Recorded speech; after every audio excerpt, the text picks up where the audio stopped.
राधे राधे। आने वाला सफला एकादशी व्रत कथा। एकादशी व्रत का महात्म्य अवश्य सुनना चाहिए। बिना कथा सुने व्रत पूरी होती नहीं है। ये पौष मास कृष्ण पक्ष की सफला एकादशी 15 दिसंबर दिन सोमवार को ये व्रत रखा जाएगा। कथा जरूर सुने। महात्मा सुनने मात्र से ही पूर्ण फल की प्राप्ति होती है। युधिष्ठिर ने पूछा, स्वामीन, पौष मास के कृष्ण पक्ष में जो एकादशी होती है उसका क्या नाम है और किस देवता की पूजा की जाती है? भगवान श्री कृष्ण ने कहा, राजा, मैं बतलाता हूँ, सुनो। बड़ी दक्षिणा वाले यज्ञों से भी मुझे उतना संतोष नहीं होता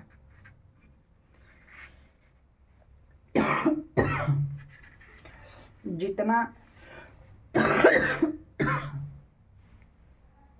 एकादशी व्रत के अनुष्ठान से होती है। इसीलिए सर्वथा प्रयत्न करके एकादशी का व्रत अनुष्ठान करना चाहिए। पौष मास के कृष्ण पक्ष में सफला नाम की एकादशी होती है। उस दिन पूर्वक विधान से ही विधि पूर्वक नारायण जी की पूजा करनी चाहिए। एकादशी कल्याण करने वाली है, अतः इसका व्रत अवश्य करना उचित है। जैसे नागों में शेषनाग, पक्षियों में गरुण, देवताओं में श्री विष्णु तथा मनुष्यों में ब्राह्मण से श्रेष्ठ हैं। राजन, सफला एकादशी को नाम मंत्रों का उच्चारण करके फलों के द्वारा श्री हरि का पूजन करें। नारियल के फल, सुपारी, बिजौरा, नींबू, जमीरा, अनार, सुंदर आंवला, लवंग, बेर तथा विशेषतः आम के फलों से देव देवेश्वर हरि का पूजन करना चाहिए। श्री हरि की पूजा इसी प्रकार धूप दीप से भी भगवान की अर्चना करें। सफला एकादशी को विशेष रूप से दीपदान करने की विधान है। रात को वैष्णव पुरुषों के साथ जागरण करना चाहिए। जागरण करने वालों को जिस फल की प्राप्ति होती है वह हजारों वर्ष तपस्या करने से भी नहीं मिलती। नृप श्रेष्ठ, अब सफला एकादशी की शुभ कारिणी कथा सुनो। चंपावती नाम से विख्यात एक पुरी है जो कभी राजा महिष्मत की राजधानी थी। राजर्षि महिष्मत के 5 पुत्र थे। उनमें जो ज्येष्ठ था वह सदा पाप कर्म में ही रत रहता था। पर स्त्रीगामी, वेश्यासक्त तथा उनके पिता के धन को पाप कर्म में ही खर्च किया। वह सदा दुराचार परायण तथा ब्राह्मणों को उनका निंदक था और वैष्णव और देवताओं की हमेशा निंदा करता था।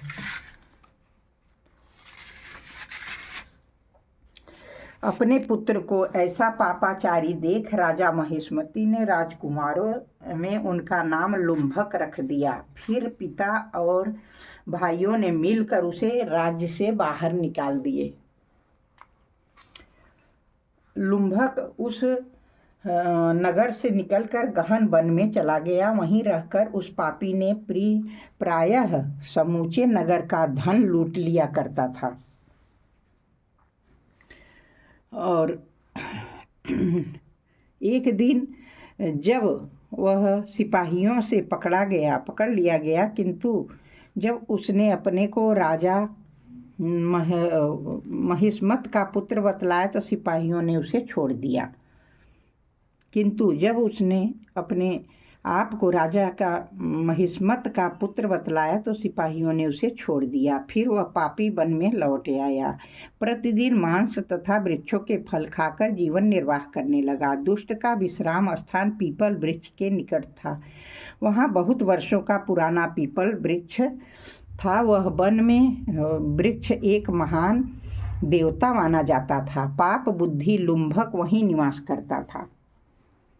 बहुत दिनों के पश्चात एक दिन किसी संचित पुण्य के प्रभाव से उसके द्वारा एकादशी का व्रत का पालन हो गया। पौष मास में कृष्ण पक्ष की 10वीं के दिन पापिष्ठ लुम्भक ने वृक्षों के फल खाए, वस्त्रहीन होने के कारण रात भर जाड़े का कष्ट भोगा। उस समय न तो उसे नींद आई और न आराम ही मिला। वह निष्प्राण सा हो रहा था। सूर्योदय होने पर भी उस पापी को होश नहीं हुआ। सफला एकादशी का दिन लुम्भक बेहोश पड़ा रहा। दोपहर होने पर चेतना प्राप्त हुई। फिर इधर उधर दृष्टि डालकर वो आसन से उठा। लंगड़े की भांति पैरों से बार बार लड़खड़ाता हुआ वन के भीतर गया। वह भूख से दुर्बल और पीड़ित हो रहा था। राजन, उस समय लुम्भक बहुत से फल लेकर ज्यों ही विश्राम स्थान पर लौटा त्यों ही सूर्यदेव अस्त हो गए। तब उसने वृक्ष की जड़ में बहुत से फल निवेदन करते हुए कहा, इन फलों से लक्ष्मीपति भगवान विष्णु संतुष्ट हो। कहकर लुम्भक ने रात भर नींद नहीं ली। इस प्रकार अनायास ही उसने व्रत का पालन कर लिया। उस समय सहसा आकाशवाणी हुई, राजकुमार, तुम सफला एकादशी के प्रसाद से राज्य और पुत्र प्राप्त करोगे। बहुत अच्छा कहकर उसने वरदान स्वीकार किया। इसके बाद उसका रूप दिव्य हो गया। तब से उसकी उत्तम बुद्धि भगवान विष्णु के भजन में लग गई। दिव्य आभूषणों की शोभा से संपन्न होकर उसने अकंटक राज्य प्राप्त किया। 15 वर्षों तक वह उसका संचालन करता रहा। उस समय भगवान श्री कृष्ण की कृपा से उसके मनोज्ञ नामक पुत्र उत्पन्न हुआ। जब वह बड़ा हुआ तब लुम्भक ने तुरंत ही राज्य की ममता छोड़कर पुत्र को सौंप दिया। भगवान श्री कृष्ण के समीप चला गया, जहाँ जाकर मनुष्य कभी शोक में नहीं पड़ता। राजन, इस प्रकार जो सफला एकादशी का व्रत करता है वह इस लोक में सुख भोग कर मरने के पश्चात मोक्ष की प्राप्ति करता है। संसार में वे मनुष्य धन्य है जो सफला एकादशी के व्रत में लगे रहते हैं। उन्हीं का जन्म सफल है। महाराज, इसकी महिमा को पढ़ने, सुनने तथा उसके अनुसार आचरण करने से मनुष्य राजसूय यज्ञ का फल प्राप्त करता है। बोलिए श्री कृष्ण कन्हैया लाल की जय। मेरे राधे सरकार की जय हो।